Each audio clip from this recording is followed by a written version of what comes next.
ಮೊದಲನೇ ಪ್ರಶ್ನೆ, ಯಾವ ಪ್ರಾಣಿ ದಿನಕ್ಕೆ 20 ನಿಮಿಷಗಳ ಕಾಲ ಮಾತ್ರ ಮಲಗುತ್ತದೆ? ಎ ಹುಲಿ, ಬಿ ಜಿರಾಫೆ, ಸಿ ಮೇಕೆ, ಡಿ ಆನೆ.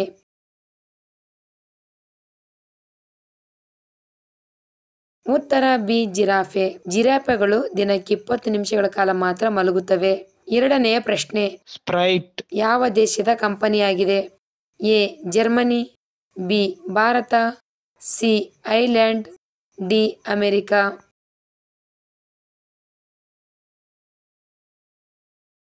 ಉತ್ತರ ಡಿ ಅಮೆರಿಕ.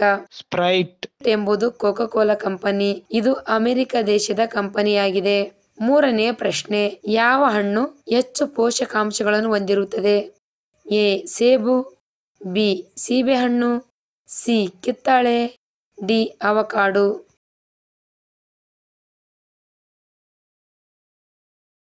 ಉತ್ತರ ಡಿ ಅವಕಾಡೋ. ಅವಕಾಡೋ ಹಣ್ಣು ಹೆಚ್ಚು ಪೋಷಕಾಂಶಗಳನ್ನು ಹೊಂದಿರುತ್ತದೆ.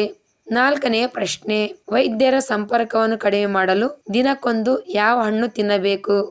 ಎ ದಾಳಿಂಬೆ, ಬಿ ಸೇಬು, ಸಿ ಕಿತ್ತಳೆ, ಡಿ ಮೋಸಂಬಿ.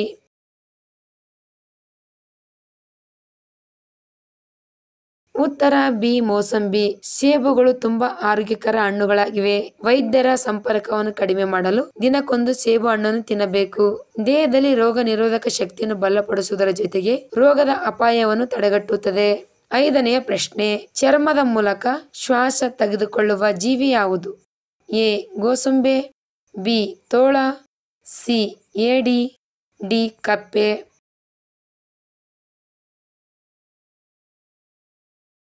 ಉತ್ತರ ಡಿ ಕಪ್ಪೆ. ಚರ್ಮದ ಮೂಲಕ ಶ್ವಾಸ ತೆಗೆದುಕೊಳ್ಳುವ ಜೀವಿ ಕಪ್ಪೆ.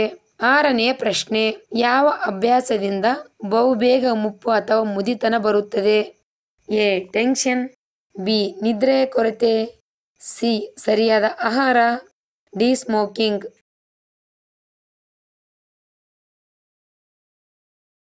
ಉತ್ತರ ಮೇಲಿನ ಎಲ್ಲವೂ. ಟೆನ್ಷನ್, ಸ್ಮೋಕಿಂಗ್, ನಿದ್ರೆ ಕೊರತೆಯಿಂದ ಮತ್ತು ಆಹಾರಗಳ ವ್ಯವಹಾರಗಳಿಂದ ಜೀವನ ಶೈಲಿ ಬಹುಬೇಗ ಮುಪ್ಪು ಕಂಡುಬರುತ್ತದೆ. ಏಳನೇ ಪ್ರಶ್ನೆ, ಒಂಟೆ ನೀರಿಲ್ಲದೆ ಎಷ್ಟು ಕಾಲ ಇರಬಲ್ಲದು? ಎ 15 ದಿನ, ಬಿ 20 ದಿನ, ಸಿ 30 ದಿನ, ಡಿ 10 ದಿನ.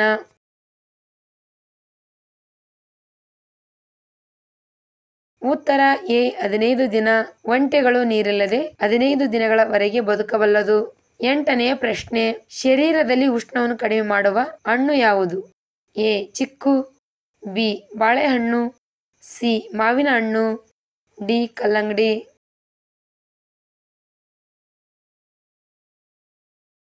ಉತ್ತರ ಡಿ ಕಲ್ಲಂಗಡಿ. ಶರೀರದಲ್ಲಿ ಇರುವ ಉಷ್ಣವನ್ನು ಕಡಿಮೆ ಮಾಡಲು ಕಲ್ಲಂಗಡಿ ಹಣ್ಣನ್ನು ತಿನ್ನಬೇಕು. ಒಂಬತ್ತನೆಯ ಪ್ರಶ್ನೆ, ಅತಿಯಾದ ಬಾಯಾರಿಕೆ ಇದ್ದರೆ ಯಾವ ಕಾಯಿಲೆಗೆ ಸೂಚನೆ ಆಗಿದೆ? ಎ ಮಧುಮೇಹ, ಬಿ ಅಸ್ತಮಾ, ಸಿ ರಕ್ತದೊತ್ತಡ, ಡಿ ಕ್ಯಾನ್ಸರ್.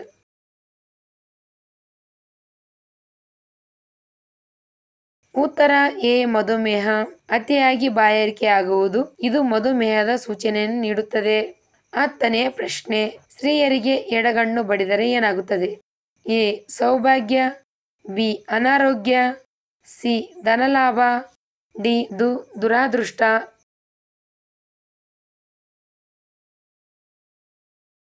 ಉತ್ತರ ಎ ಸೌಭಾಗ್ಯ. ಜ್ಯೋತಿಷ್ಯ ಶಾಸ್ತ್ರದ ಪ್ರಕಾರ ಹಿಂದೂ ಧರ್ಮದಲ್ಲಿ ಪ್ರತಿಯೊಂದು ದೇಹದ ಆಗು ಹೋಗುಗಳಿಗೆ ತನ್ನದೇ ಆದ ಕಾರಣಗಳು ಇವೆ. ಸ್ತ್ರೀಯರಿಗೆ ಅಥವಾ ಹೆಣ್ಣು ಮಕ್ಕಳಿಗೆ ಎಡಗಣ್ಣು ಸಂಕೋಚಗೊಂಡರೆ ಅಥವಾ ಬಡಿದುಕೊಂಡರೆ ಅವರ ಎಲ್ಲಾ ಆಶೆಗಳನ್ನು ಶೀಘ್ರದಲ್ಲಿ ಪೂರೈಸಬಹುದು. ಶೀಘ್ರದಲ್ಲಿ ಒಳ್ಳೆಯ ಸುದ್ದಿ ಕೇಳುತ್ತಾರೆ ಪಡೆಯುತ್ತಾರೆ ಎಂದು ನಂಬಲಾಗಿದೆ.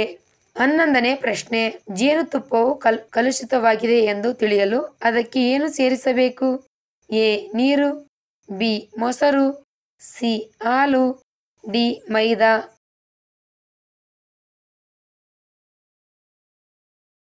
ಉತ್ತರ ಎ ನೀರು. ಸ್ವಲ್ಪ ಜೇನುತುಪ್ಪವನ್ನು ತೆಗೆದುಕೊಂಡು ಅದರಲ್ಲಿ ಸ್ವಲ್ಪ ನೀರು ಸುರಿದ ನಂತರ ಜೇನುತುಪ್ಪ ಮತ್ತು ನೀರು ಒಟ್ಟಿಗೆ ಬೆರೆತರೆ ಅದು ಕಲುಷಿತ ಜೇನುತುಪ್ಪ ಮತ್ತು ಅದು ಪ್ರತ್ಯೇಕವಾಗಿ ನಿಂತರೆ ಅದು ಕಲ್ಮಶವಿಲ್ಲದ ಜೇನುತುಪ್ಪವಾಗಿದೆ. 12ನೇ ಪ್ರಶ್ನೆ, ಯಾವ ದೇಶದಲ್ಲಿ ಕಾಫಿ ಕುಡಿದು ಸಿಕ್ಕಿ ಬಿದ್ದವರಿಗೆ ಮರಣದಂಡನೆ? A Nepal, B Norway, C Germany, D Turkey.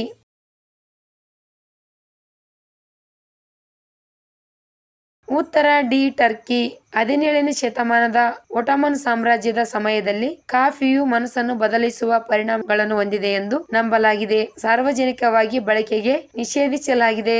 13ನೇ ಪ್ರಶ್ನೆ. ಯಾವ ಪಾನೀಯವು ಬಾಯಿಯ ದುರ್ವಾಸನೆ ಕಡಿಮೆ ಮಾಡುತ್ತದೆ? ಎ ಕಾಫಿ, ಬಿ ಹಸಿರು ಚಹಾ, ಸಿ ಟೀ, ಡಿ ಹಾಲು.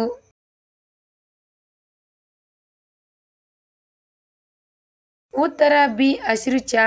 ಹಸಿರು ಚಹಾವು ಬಾಯಿಯ ದುರ್ವಾಸನೆಗೆ ಪರಿಣಾಮಕಾರಿ ಮನೆಮದ್ದು ಆಗಿದೆ. 14ನೇ ಪ್ರಶ್ನೆ. 400 ಪಕ್ಕೆಲುಬುಗಳನ್ನು ಹೊಂದಿರುವ ವಿಶ್ವದ ಏಕೈಕ ಜೀವಿ ಯಾವುದು? ಎ ಮನುಷ್ಯ, ಬಿ ಹಾವು, ಸಿ ಕಪ್ಪೆ, ಡಿ ಮೊಸಳೆ.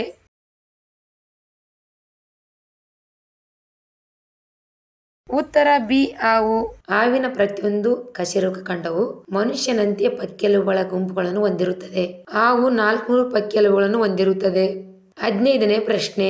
ರಾಮಾಯಣವು ಯಾವ ದೇಶದ ರಾಷ್ಟ್ರೀಯ ಪುಸ್ತಕವಾಗಿದೆ? A Mauritius, B Egypt, C America, D Thailand.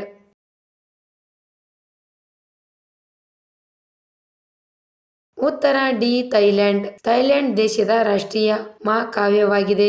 ಈ ಕಥೆಯನ್ನು ನೂರಾರು ವರ್ಷಗಳಿಂದ ಹೇಳಲಾಗಿದ್ದರೂ ರಾಮಾಯಣವು ಥೈಲ್ಯಾಂಡ್ನ ರಾಷ್ಟ್ರೀಯ ಪುಸ್ತಕವಾಗಿದೆ. 16ನೇ ಪ್ರಶ್ನೆ. ಕತ್ತರಿಸಿದ ತರಕಾರಿಗಳನ್ನು ತೊಳೆಯುವುದರಿಂದ ಯಾವ ವಿಟಮಿನ್ ಹೋಗುತ್ತದೆ?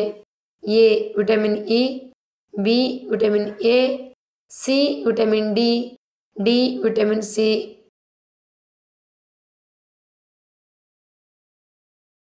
ಉತ್ತರ ಡಿ ವಿಟಮಿನ್ ಸಿ. ತರಕಾರಿಗಳನ್ನು ಕತ್ತರಿಸಿ ತೊಳೆಯುವುದರಿಂದ ಅದರಲ್ಲಿರುವ ವಿಟಮಿನ್ ಸಿ ಅಂಶ ಹೋಗುತ್ತದೆ. 17ನೇ ಪ್ರಶ್ನೆ. ಬಾಯ್ಲರ್ ಕೋಳಿಗಳು ಎಷ್ಟು ದಿನಗಳಲ್ಲಿ ಪೂರ್ಣವಾಗಿ ಬೆಳವಣಿಗೆ ಆಗುತ್ತವೆ? ಎ 10 ದಿನಗಳು, ಬಿ 30 ದಿನಗಳು, ಸಿ 15 ದಿನಗಳು, ಡಿ 48 ದಿನಗಳು.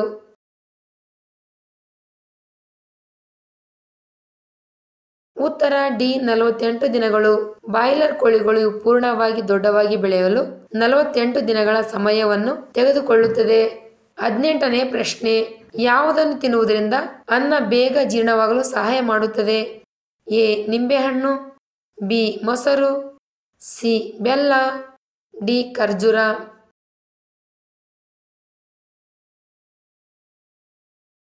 ಉತ್ತರ ಬಿ ಮೊಸರು. ಅನ್ನ ಊಟ ಮಾಡಿದ ತಕ್ಷಣ ಬೇಗ ತ್ವರಿತವಾಗಿ ಜೀರ್ಣವಾಗಲು ಸ್ವಲ್ಪ ಬೆಲ್ಲವನ್ನು ಉಪಯೋಗಿಸಬೇಕು. ಮೊಸರು ತಿಂದರೆ ಅನ್ನ ಬೇಗ ಜೀರ್ಣವಾಗುತ್ತದೆ. 19ನೇ ಪ್ರಶ್ನೆ. ಯಾವ ಬಣ್ಣವನ್ನು ಶಾಂತಿಯ ಸಂಕೇತವೆಂದು ಪರಿಗಣಿಸಲಾಗುತ್ತದೆ? ಎ ಹಳದಿ, ಬಿ ಬಿಳಿ ಬಣ್ಣ, ಸಿ ಕೇಸರಿ, ಡಿ ಹಸಿರು ಬಣ್ಣ.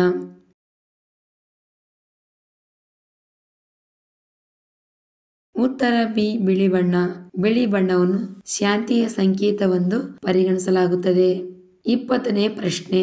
ಯಾವ ದಿನ ಮಹಿಳೆಯರು ತಲೆಗೆ ಸ್ನಾನ ಮಾಡಿದರೆ ಮನೆಯಲ್ಲಿ ಸಂಪತ್ತು ಹೆಚ್ಚಾಗುತ್ತದೆ? ಎ ಶುಕ್ರವಾರ, ಬಿ ಮಂಗಳವಾರ, ಸಿ ಬುಧವಾರ, ಡಿ ಗುರುವಾರ.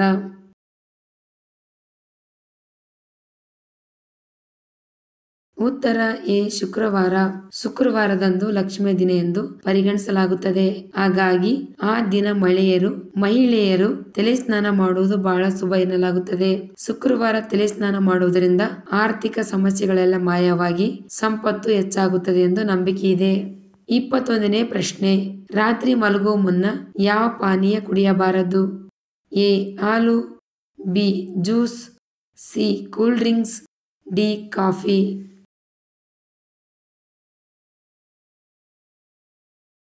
ಉತ್ತರ ಡಿ ಕಾಫಿ. ಕಾಫಿಯಲ್ಲಿರುವ ಕೆಫಿನ ನಿದ್ರೆಯನ್ನು ಗಮನಾರ್ಹವಾಗಿ ಅಡ್ಡಿಪಡಿಸುತ್ತದೆ. ಸಣ್ಣ ಪ್ರಮಾಣದ ಕೆಫಿನ ಕೂಡ ನಿದ್ರಾಹೀನತೆಗೆ ಕಾರಣವಾಗಬಹುದು. ಆದ್ದರಿಂದ ರಾತ್ರಿ ಮಲಗುವ ಮುನ್ನ ಕಾಫಿ ಕುಡಿಯಬಾರದು. 22ನೇ ಪ್ರಶ್ನೆ. ಯಾವ ಜೀವಿ ತನ್ನ ಮೂಗಿನ ಮೂಲಕ ನೀರು ಕುಡಿಯುತ್ತದೆ?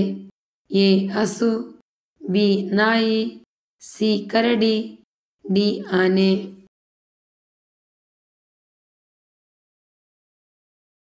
ಉತ್ತರ ಡಿ ಆನೆ. ಆನೆ ತನ್ನ ಮೂಗಿನ ಮೂಲಕ ನೀರು ಕುಡಿಯುತ್ತದೆ. 23ನೇ ಪ್ರಶ್ನೆ. ಪ್ರಪಂಚದಲ್ಲಿ ಯಾವ ಜೀವಿ ಹೆಚ್ಚು ವಿದ್ಯುತ್ತನ್ನು ತಡೆ ಹಿಡಿದಿದೆ? ಎ ಗೆದ್ದಲು, ಬಿ ಜೇನುನೊಣ, ಸಿ ಕಾಗೆ, ಡಿ ಅಳಿಲು.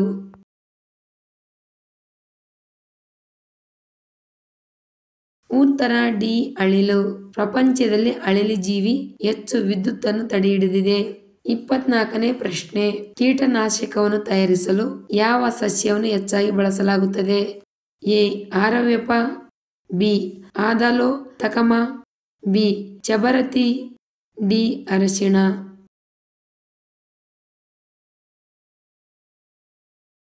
ಉತ್ತರ ಎ ಆರ್ಯವ್ಯಪ.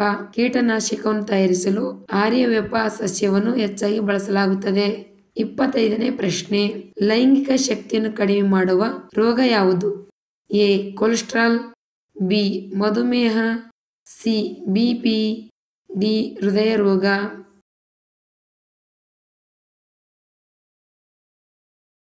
ಉತ್ತರ ಬಿ ಮಧುಮೇಹ. ಲೈಂಗಿಕ ಆಸಕ್ತಿಯನ್ನು ಕಡಿಮೆ ಮಾಡುವ ರೋಗ ಅಂದರೆ ಮಧುಮೇಹ ಆಗಿದೆ.